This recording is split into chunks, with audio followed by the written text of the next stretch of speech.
Qui a sauté chez le joueur portugais.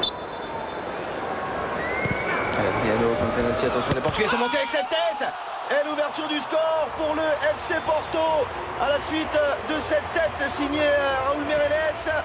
Non, c'est pas Raúl Meireles qui a marqué, c'est pas lui qui a mis cette tête au fond des filets. Ouverture du score de Lisandro Lopez, le numéro 11 qui inscrit le premier but de cette rencontre à la suite de ce coup franc magnifiquement tiré par Quaresma. Ouais.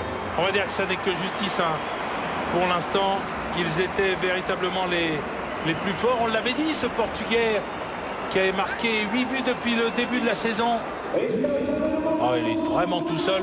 Oublié et lâché au marquage. Il n'est pas oublié, il est lâché au marquage. Là, au deuxième poteau, avec un joueur monégasque qui le prenait au départ de l'action et qui...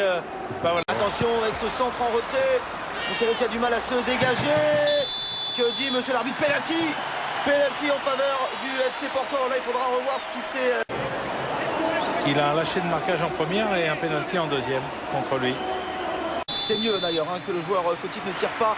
Le penalty, c'est frappé, bien frappé. Ça fait 2-0 pour le FC Porto.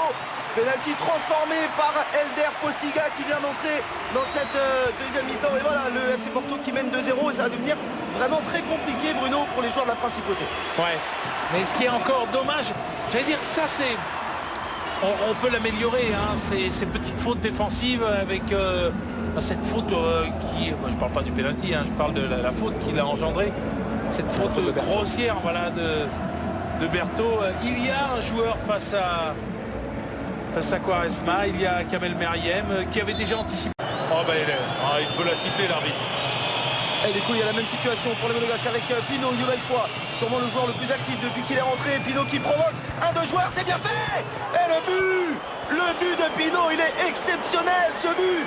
Paulo Ribeiro ne peut rien faire. Et bien voilà, le joueur qu'on voyait le plus depuis qu'il a fait son apparition, et bien c'est lui qui permet aux Monégasques de revenir. Et c'est vrai que derrière il y a, mais ça n'enlève rien à la qualité de son but. Il est extraordinaire. Et je me demande si c'est même pas un pointu qu'il a mis. Tellement les joueurs portugais ont l'air d'être frais. Tellement il est beau. Ah ouais, du pointu, voilà.